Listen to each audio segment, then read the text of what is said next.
Last week we took a bit of a detour in terms of our study in Bereshit. We spoke about the ways in which Sefer Bereshit really foreshadow so many of the events that are occurring around us, so many of the difficult events. We're now going to return to where I believe we left off last year. If anybody knows better than me, you'll let me know. My memory's not as good. But we're going to start off with Yaakov Avinu in the darkness of the night as he prepares to come back, or as he is coming back, as he is going to, the house of Lavan. And he beds down for the night at Bethel, and as we know, he dreams his famous dream of a ladder stretching heavenward and angels coming up and down. And when he wakes up, he makes a vow. And we're going to focus on that vow today because it seems problematic. Vayidor Yaakov neder lemor. Yaakov, and it's also appropriate for us to talk about Nedarim as we're heading to the day that begins with Kol Nidre. Vayidor Yaakov neder lemor im yelokim imodi ushmorani baderech hazeh asher nochi holech v'nasani lechem lechol veged lilbosh. If God will be with me, and he gives me food, and he gives me clothing, v'shavti v'shalom al b'yisavi, and I return b'shalom, in peace, to the home of my father, v'haya Hashem li elokim, then God will be my God. V'evan azos asher tzamti matzeva yeh beis elokim v'chol asher tinlen li asor asrenulach. And this stone that I've erected is going to be a matzeva for Hashem. V'chol asher titen li aser asrenulach, and I will give a tenth of everything that I receive to you. What's the problem? Why did he have a question whether God would be with him? Why does he even question that God will be with him? And we're going to make that concern even deeper. But there's a real problem here. Besides his questioning whether God will be there, what's the problem? Conditional, right? He's making his belief in God apparently conditional. If God is with me and he does all those things, then the Lord will be my God. And chas v'shalom, if not, right? If I'm not happy with the way things go, then what's going to happen? He won't be my God. So the Mefarshim are struck by this difficulty, and they actually point out that it's deeper than we've said, because the very things that Yaakov seems to be questioning are the things that God promised him already in the dream that he just dreamt. Take a look at the bottom, compounding the problem, page 1. V'yazaracha kafar haaretz, your children, God promises him in this dream at the top of the ladder. V'hine anochi ushmarticha b'chol asher telech v'ashivosicha elo adom ha'azos. I will guard you, be with you, protect you wherever you go, and I'll bring you back. So he's already heard God promise just a few moments ago in a dream the very things that he seems to be questioning. And Chazal are struck by this very difficult passage. So turn for a moment to the second page. We're going to take a side issue because I think it's a beautiful thought. And then we'll come back to our central question. He says that he's going to make this matzeva beis elokim. It's going to be a stone through which or at which he will worship Hashem. In Parsha Shoftim, in the book of TORAH, which we read just a week and a half ago, one of the things that God says, HaKadosh Baruch Hu says to Klal Yisrael in Devarim is, Lo sakim lecha matzeva asher sonei el Hashem Elokecha. Do not worship God at a matzeva, because God hates that. Now, what is a matzeva? Matzeva, the difference between a matzeva and a mizbeach is that a matzeva is one stone, a pillar that you just erect. Mizbeach is what? It's an altar that you build. So God is saying you should worship me through worship at an altar, at a mizbeach, not a matzeva. But wait a minute, but Yaakov had a matzeva, and other matzevot are found in the patriarchal era. Why is it that it was okay to have a matzeva at that point, and not okay when Bnei Yisrael are preparing to enter the land? Okay, before Matan Torah, correct, that's correct. And putting aside the medrash that they kept Taryag mitzvos, which we could argue about. But the question is, what shifts with Matan Torah? What is it that creates a shift where on a symbolic level, matzevot are now suddenly forbidden? Yeah. There's a switch from individual worship to Centralized worship, that's true, that's correct. Switch for that as well, but why not have a matzeva in the Beis HaMikdash, right? Why not? What is it about a matzeva that becomes problematic? Sorry? Well, Avodah Zarah, but Mizbeach was used for Avodah Zarah as well, right? All the places that, yes? Is a matzeva a marker? A matzeva is a monument, a stone. Monument which like marks something. It could. It depends. In this case, it's a stone that Yaakov says he will worship HaKadosh Baruch Hu on this stone or at this stone. So what is it that allows that and encourages that in the patriarchal era, and in the era of the community, the era of the tzibur, matzevot suddenly become forbidden? So Rav Shimshon Raphael Hirsch has a beautiful, beautiful explanation, which I'll take a step further. So as I often say, whatever you like is his, and whatever you don't like, it's mine, right?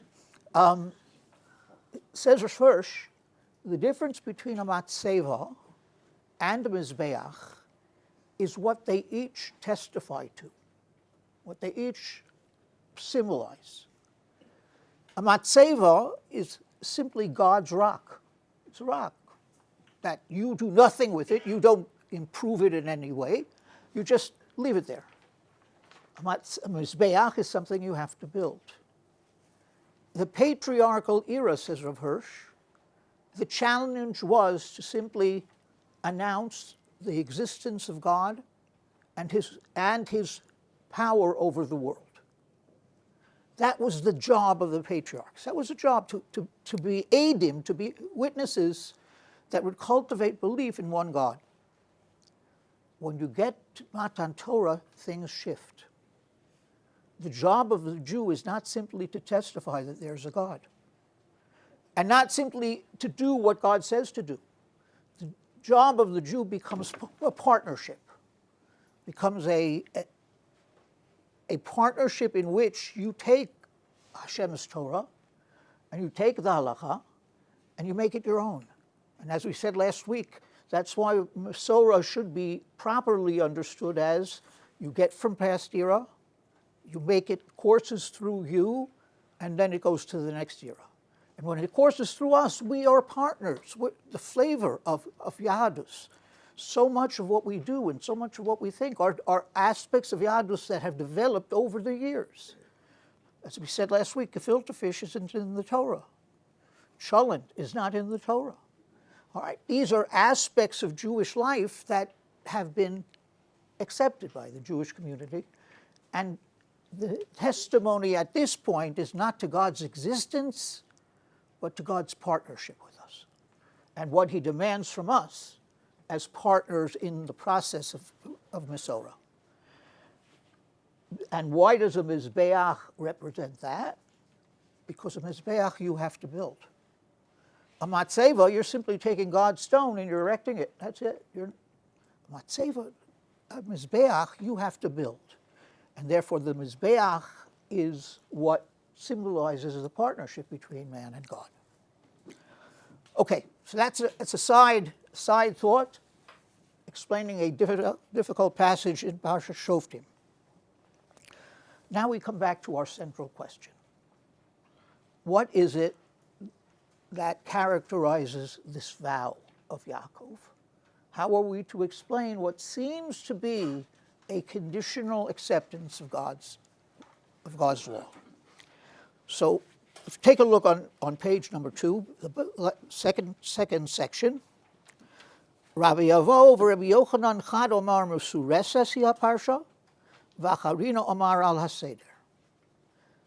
Rabbi Avo and Rabbi Yonasan had a debate. One of them said that the parsha is telling us events out of order. Remember last week we spoke about Ein Muktam U'Memucha about Torah not being the exception. It's unusual. Really, in reality, it follows a coherent way, a coherent path. When it comes to this section, though, one of these great rabbis says, no, I have to say it's mixed up. I have to say that the parsha does not flow as it is written because of what we pointed out a moment ago. Yaakov would not question what God just promised him. So therefore, the dream had to come after the promise of the Matzeva and the other aspects of Yaakov's worship. And if it comes before the dream, then under those circumstances, basically, he's asking God to take care of him. And Hashem then sends the angels with the dream and makes a promise, a vow, a condition that he will take it.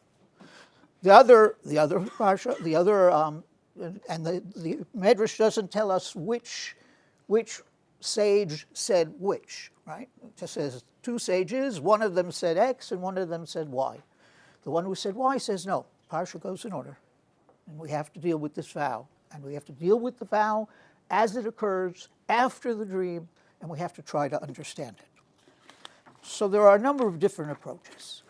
If you take a look on page 3, you have Rashi does something very, very powerful. He takes the very promises that God gives and gave to Yaakov, and he makes them part of Yaakov's vow. He says, "Im yelo kimi modi, im yishmor li b'avtachot ha'elo shehavtachti li'oseh modi." If God does what he says he would do, if he will guard me, ushmorani, kamo she'amar li ushmarticha b'chol asher telech, as he said, as he does what he said he would do. Take a look at the underlined section, which of course is a problematic sentence. V'ayo Hashem li l'elokim, she'yachol shmo alai mitchila v'asof, v'lo yimsap psul b'zari. V'ayo Hashem li l'elokim is not that I will accept God as my God. It's if God grants me the ability to have complete worship within my family, that there will not be psul in my zari. V'ayo Hashem li l'elokim. There will not be any one of my progeny who would not observe the mitzvot of the Torah, or not observe, at least at this point, it's before the Torah is given, would not want a relationship with God. And Hashem li l'elokim is that I have that wholeness. If I have that wholeness, then I will be complete. So it's not conditional. It's simply another request of something that he wants from a Kadosh Baruch. Take a look at the Rashbam on the next page. The Rashbam on the next page basically says, V'ayo Hashem li l'elokim. The Rashbam, I pointed out to you, is my favorite classical commentary because he sticks close to Pashat Pshat of the text. He also happens to be Rashi's son-in-law, right? What? Son-in-law or grandson? The Rashbam is his son-in-law, I think. All right, that's my recollection. I was preparing for Goldin, and there was a source that spoke about it. The Rashbam says, "V'ayo Hashem li l'elokim" is simply a request, she'yisayeni, that he should help me in all that I'm trying to do. It's a request. It's not conditional. The Sforno has a fascinating approach. He says the word Elokim is used for various different phenomena, right? For God, Elohim. But Elohim also refers to a judge. It refers to people in powerful positions. And therefore the Sforno says, take a look at the underlined passage at the bottom of page 4. V'haya Hashem li l'Elokim, oz yeh Hashem l'dayon im lo avadato b'kol kochi. What he says is the following. If God watches me and takes care of me and does all of those things, then I am inviting a Kadosh Baruch Hu to put me in trial, to put me before the judge. I'm asking Hashem li lelokim, God will be a judge of my actions. And I'm inviting that to happen because I'm telling you that if God takes care of me, I will what? I will do all the things I promise, and HaKadosh Baruch Hu, please, you'll testify to that fact. These and other interpretations are offered for the vow. But it's the Ramban who takes the vow in a direction that is powerfully appropriate for our gathering. Right? The Ramban says,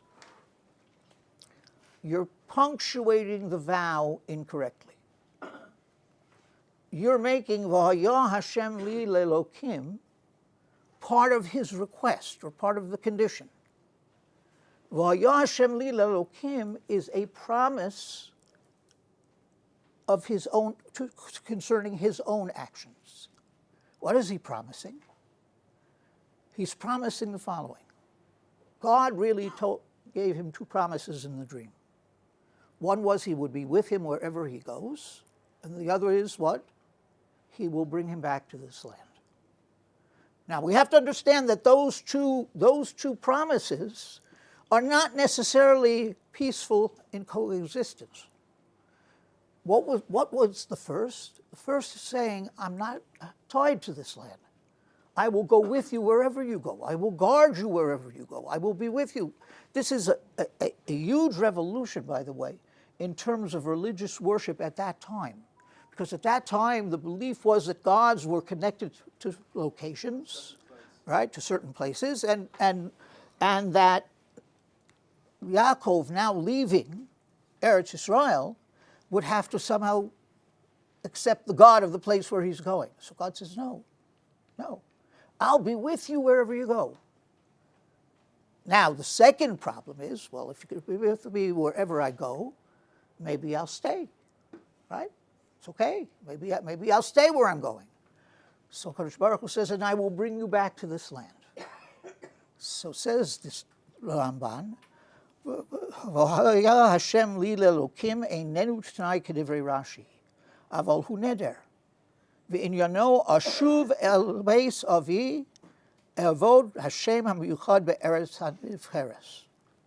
I promise you, God, that if you take care of me and enable me to do this, I will what? I promise you I'll come back.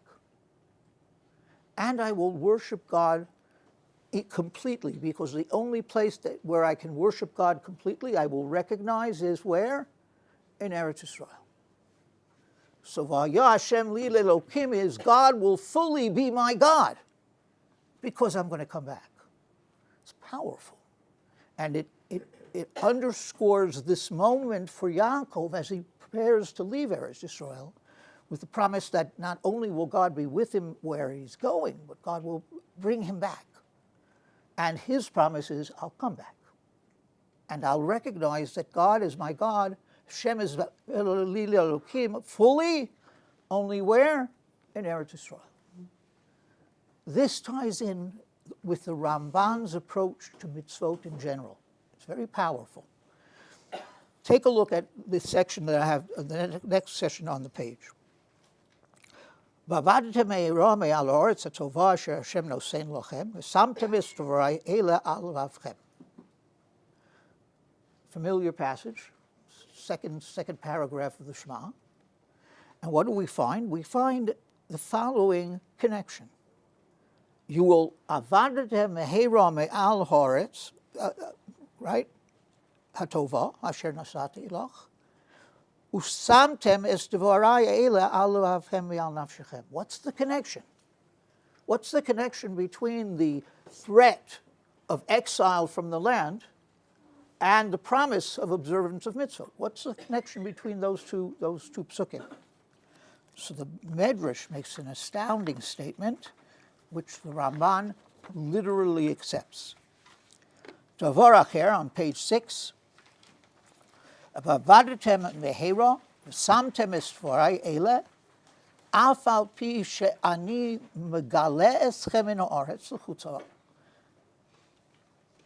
Even though I am going to exile you from the land, Hevei mesuyonim b'mitzvot, shekeshetachzru lo yeh elechem chadoshim. Continue to practice the mitzvot, even though you're going to be exiled from the land. Why? So that you'll be familiar with them and you'll be able to do them right when you come back. Wait a minute. The mitzvot that we're talking about are not mitzvot that are tied to Eretz Yisrael, right? There are mitzvot that are tied to Eretz Yisrael. Shemitah, Truma. Putting on tefillin is not tied to Eretz Yisrael.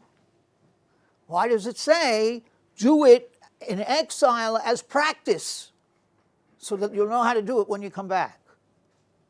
So the Ramban says, this medrash I take literally.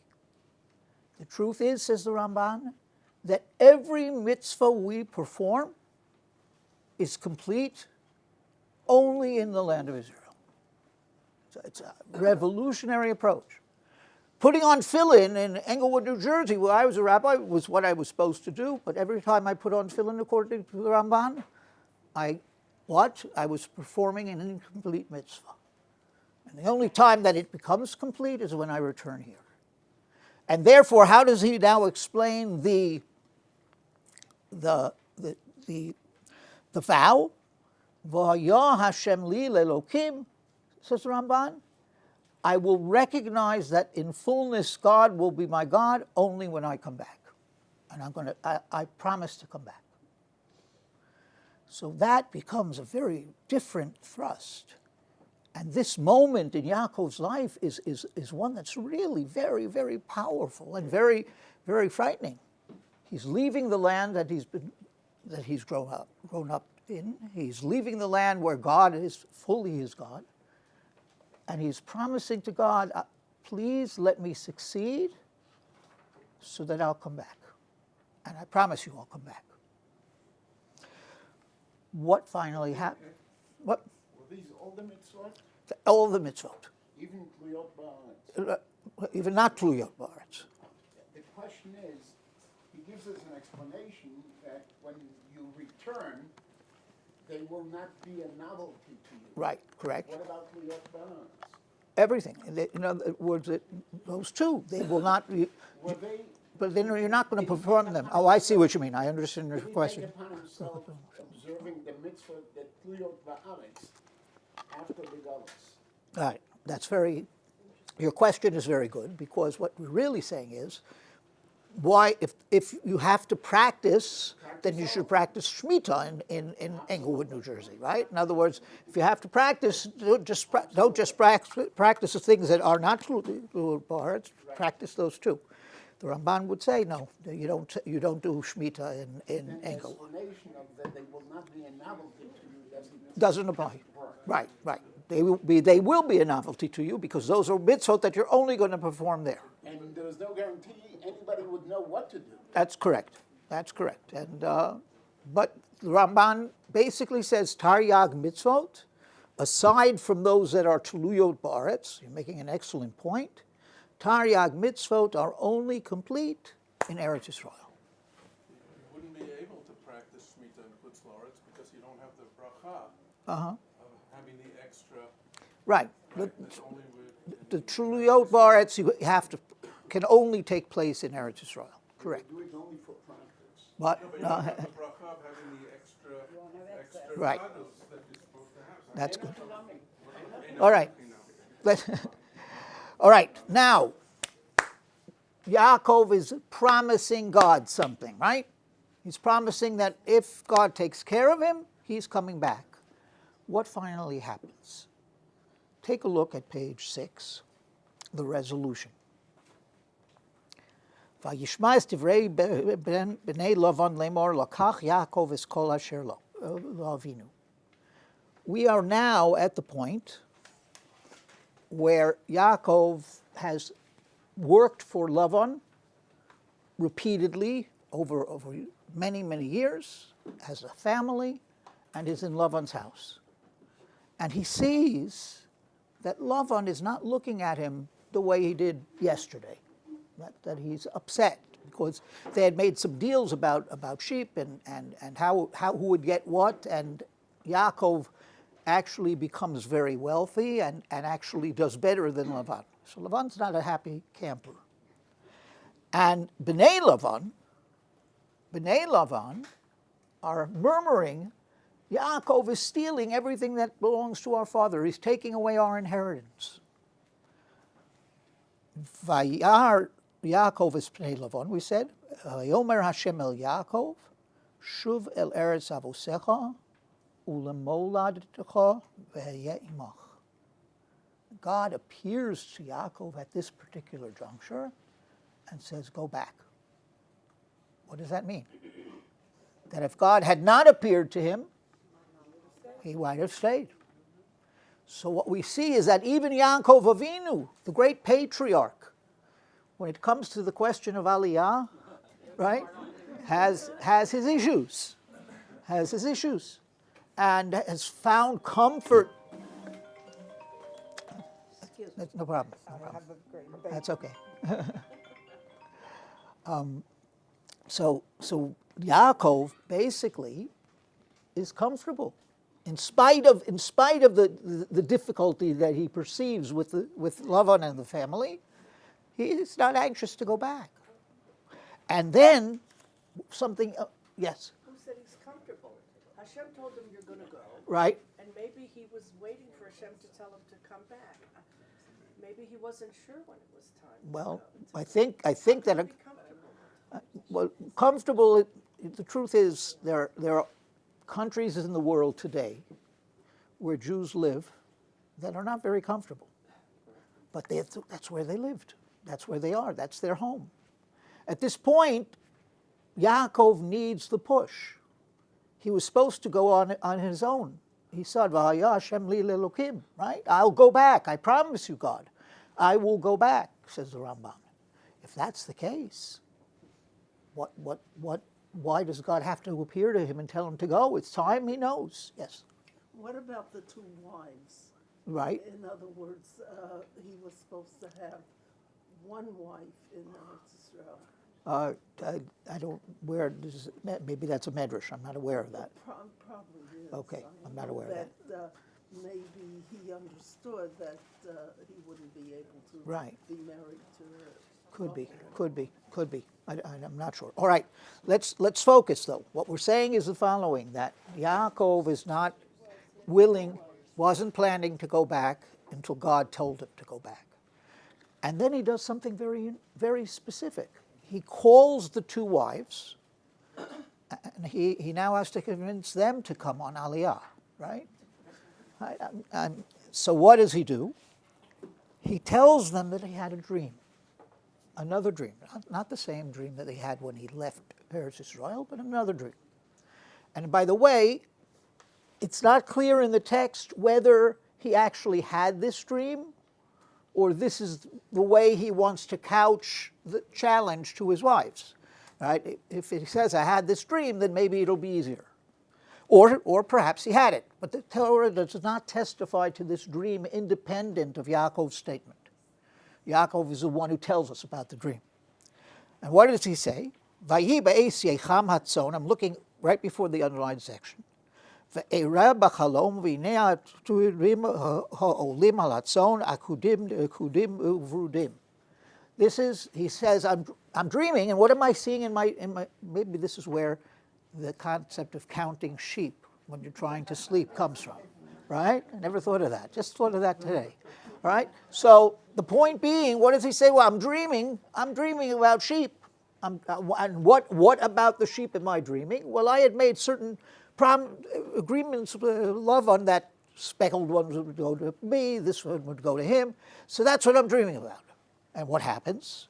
Vayomer elai malach Elokim b'chalom, Yaakov omar hineni. God appeared to me in a dream, and I said, here I am. Vayor sonar necha urei kol ha'atudim b'lom ma'ason akudim nikudim uvrudim. He says, lift your eyes up and see all the speckled and spotted and striped sheep. Ki ra'isi es asher Lavan oselach, because I see what Lavan's doing to you. He's trying to cheat you. Anochi ha'el beis el asher mashachta sham matzeva, asher nodarta li neder. Listen to the words here, right? And this is why I believe that the Torah is testifying to the fact that Yaakov needed the bush. What happens is he says, I'm the God of Bethel, where you did what? You made a promise, you made a vow, you told me you're coming back. Now it's time for you to return. And in a sense, this is he's scolding Yaakov, right, with these statements. Because he's saying what? He says, I'm the God who you promised to. I'm the God who you said you would do this to. A very beautiful commentary on the dream was offered to my knowledge, by Rabbi Miller, who was a Rav that had a place in YU's Yeshiva University's. Which Miller? The one from England? One, not, what? No, not the one from England. Israel. No. Rabbi Israel. Oh, Israel Miller. Correct. Rabbi Israel Miller. He said the following: what's the connection between? Can we turn the poems down? What's the connection between the dreaming of sheep and the commandment to leave? Said Rabbi Miller, when you stop dreaming of angels and you start dreaming of sheep, it's time to go. All right? So that's the connection. That's the connection between the sheep and the dream. In reality, what are you dreaming about now? What are you thinking about now? And when it says, right, and when it says, Hashem says, I see what Lavan is doing to you, that takes on a deeper meaning. Because it's not, I see Lavan that's cheating you financially, but I see what living in the house of Lavan is changing you. It's changing you. And therefore, he is pushed to go back. So the resolution is that Yaakov does not fulfill the vow until he is pushed by HaKadosh Baruch Hu to go back. Now, there is a series of events that occur in the aftermath of this whole story. Right? We're coming now to the point where Yaakov is coming back to Eretz Yisrael. And it says, V'Yaakov halach ledarko, v'yifka'u bo malachei Elokim. Yaakov went on his way, and he encountered, or angels encountered him. Vayomer Yaakov kasher ra'am machanei Elokim zeh, vayikro shem hamakom hahu machanayim.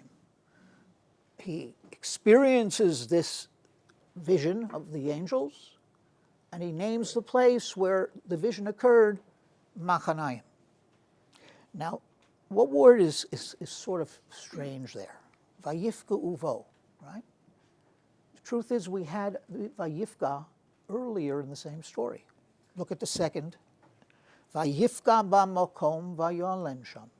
Right? He encountered the place. This is talking about Beit El, where he did the vow, right? And what he's saying is that the Torah is saying is that he encountered the place. But look at what's happened. Subject and object have changed. When he leaves Eretz Yisrael, before he fulfills all of the meets all of the challenges he's about to meet in Lavan's house, Vayifka b'makom. He encounters the place. He is the one who encounters. The place looms above him, and he encounters the place. When he comes back, having successfully retained his character now, even in spite of maybe a little slippage, but still he's Yaakov Avinu, what does it say? Vayifku vo malachei Elokim.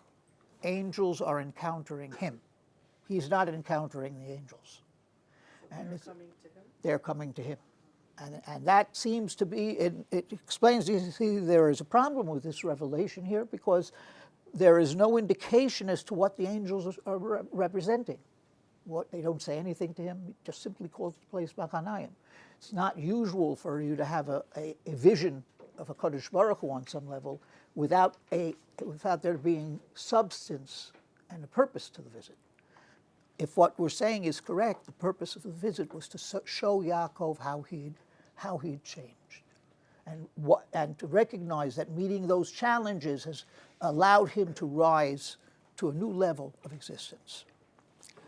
All right, now what happens, last week when we were talking about Yaakov, there was a number of questions that were raised about his name change. That also occurs in the aftermath of the events we've spoken about. Yaakov's name is the only name in the Torah that changes twice and doesn't seem to change at all. Right? Two separate occasions, HaKadosh Baruch Hu, either through a malach or more directly, changes Yaakov's name to Yisrael, and yet, very often, he is continually called Yaakov in the text. So let's leave that last piece off for a moment, that it didn't change. We'll come back to that. Let's talk about the twofold change of Yaakov's name. When does the first occur? Anybody remember? In the struggle with the Malach, correct. If you take a look, Vayakom Alaylahu, we actually dealt with this passage last week when we spoke about his encounter with Esav. Vayomer, I love, I'm looking at the end, Vashemecha, Vayomer Yaakov. Vayomer lo Yaakov ye'omer od shimcha, ki im Yisrael, ki sorisa im Elokim im anoshim vatuchal. And he says, the angel says, Yaakov is no longer the name by which you will be called. That's interesting, no? He's not saying your name is changing to Israel. People will no longer call you Israel, call you Yaakov. Lo yikarei od shimcha. And why is it couched in that way? Because in reality, Yaakov has not fulfilled all of the challenges yet. What? Still Yaakov, right? Correct. Still called Yaakov. So what it is referring to as kisarisav im Elokim vatuchal, it's representing the physical challenges that he has risen above. And that is only partially his challenge. The challenge was that he had to go back to Beis El, and he had to worship HaKadosh Baruch Hu, right? In other words, so if you take a look, again, God appears to him. Vayomer Elokim el Yaakov. This is after the encounter with Esav that we spoke about last week. Vayomer Elokim el Yaakov, kum alei Beit El, v'shev sham, v'asei sham mizbeach, not a matzeva, but a mizbeach, right? L'kel hanireh elecha b'v'echa b'nei Esav achicha. What do we see from here? That Yaakov not only has to be pushed to come back to Eretz Yisrael, but he has to be reminded and pushed to fulfill the other aspects of the vow that he promised. And therefore his name change has to take place again, because the first one wasn't complete. And even now, Vayomer lo Elokim shimcha Yaakov. Look at the last line on the page. Your name is Yaakov. Lo yikarei shimcha od Yaakov ki im Yisrael yesh shemecha v'yikra shmo Yisrael. So again, the language is very strange. God says to him, your name is Yaakov. Shimcha Yaakov. Right? Lo yikarei shimcha od Yaakov. That won't be called, you're not going to be called Yaakov. So what's going on here? Yaakov is the last of the patriarchs. Lives a very turbulent life, at least until now. And Yaakov, in the minds of Chazal, is the patriarch who is the most complete and who represents in his life challenges that the nation will experience. And therefore, the name change of Yaakov is not simply a name change. It's almost a name addition, where God is saying there are going to be times in your life where you're going to be Yaakov, and there are going to be times in your life when you're going to be Israel. And those times will mirror your experience during the times of your life that you were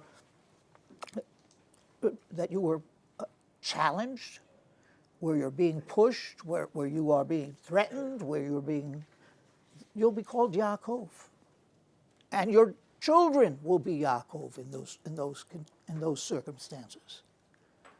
However, little by little you will persevere, and your name will change from Yaakov to Israel, and completely that will happen only when history reaches its end. Right? You will, at the time of Mashiach, you will be fully Israel.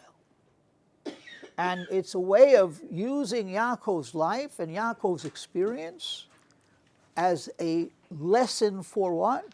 For Bnei Yisrael, what we experience and how we've experienced across the face of history.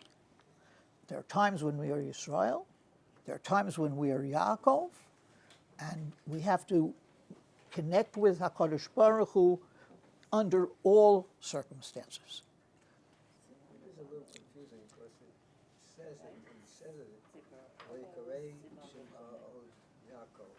It's like this is it, and that's the end of Yaakov. At the end of Yaakov. It should be from now on Yisrael. Well, when it says Lo Yikarei Shemcha Yaakov, one could argue that just saying you're not going to be referred to in that way anymore. But he is referred to. That's correct. So there he's saying there'll come a time when you will not be referred to. I sort of understand these two name changes as symbolic of our return to Eretz Yisrael. Our return to Eretz Yisrael.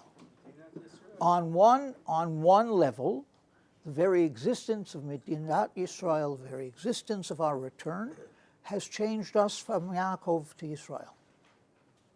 And the world sees us differently. Unfortunately, not the way we like, but the world sees us differently because of the fact that we're successful.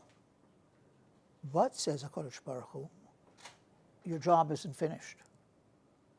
You've got to make the Medina a reflection of Jewish thought and Jewish law and Jewish experience. And you have to unite the nation in that enterprise. And therefore you are going to be challenged to become Israel. And we have fought with the angels. We fought with the world, the outside world. And they are no longer calling us Yaakov. They're calling us Israel. They're recognizing that we're strong, that there's a strength. But at the same time, we haven't fulfilled our internal challenge. And that internal challenge confronts us every day as we live here. And it's our job as members of the Jewish people to try to build bridges. Try to build bridges, not just saying we're saying to say that what? With other Jews, with each other. And even though we may not always agree, we have to find a way to disagree. And we need to find a way to bring HaKadosh Baruch Hu into our experience in a positive way. And that means that the creation of the Medina was a monumental event, but not the complete event. We have work yet to do. Comment and a question. So when Hakadosh Baruch Hu first changes Yaakov's name when he struggles with the angel, he says, "Kisarita in Elokim ve'im anashim batucha." Right. That you succeeded. Right. You were able to overcome. But when you do not overcome, then maybe you will revert to Yaakov. So when we are weaker, I think most times in Chumash, Yaakov is referred to as Yaakov. But when he's on top, he's Israel. That's correct. And the other That's correct, and that's what we mean when we say that that is serving as a template for the experience of the entire nation. That there are times when we will be Yaakov, and then there are times where we'll be Yisrael. And then going back to the Ramban, if he says that I don't know if it's quite so fixed, but the reason that we do the mitzvot chutz la'aretz is really just practice. Mm-hmm. But when you get there, then how does that impact the bracha that you make? All right. So the answer is when the Medrash says practice, so you'll do them completely when you come. I don't think it negates the importance of doing it where you are, and you fulfill some of the mitzvah. In other words, what we said was the completeness of the mitzvah is dependent upon your place in Eretz Yisrael.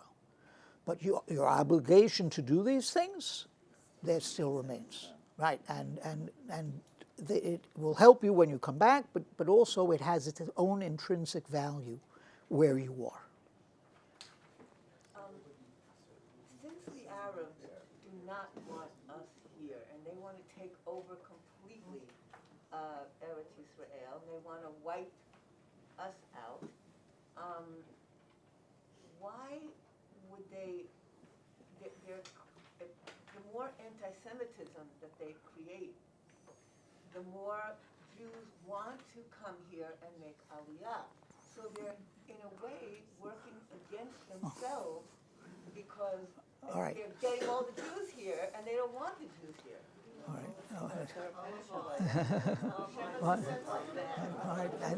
No, it's not convincing everybody to come. It's not convincing everybody to come. I think. Yeah, but it's like what's the? No, I think that look. I think they want to destroy the Jewish people wherever they are, and I don't think. In other words. But they want Israel. They don't know. They don't want the land of Israel. Just they don't want us on the land. They want both. All right. It's just that they don't want us on the land. This land is not as precious to them as it is to us. But they just don't want us here. All right. Anyway, so today we've taken a look at a problematic vow on the surface that through the Ramban's approach becomes a very powerful teaching tool. That Yaakov promises to come back. V'yo Hashem li lelokim. God will completely be my God only in the land of Israel. And the text seems to indicate that Yaakov, in spite of that promise, has to have a push. Right? Has to have a push to come back. But he needed it a number of times. What? It wasn't only that. Yeah. A number of Times where he needs a push. whenever he got somewhere, he had to push. Right, correct.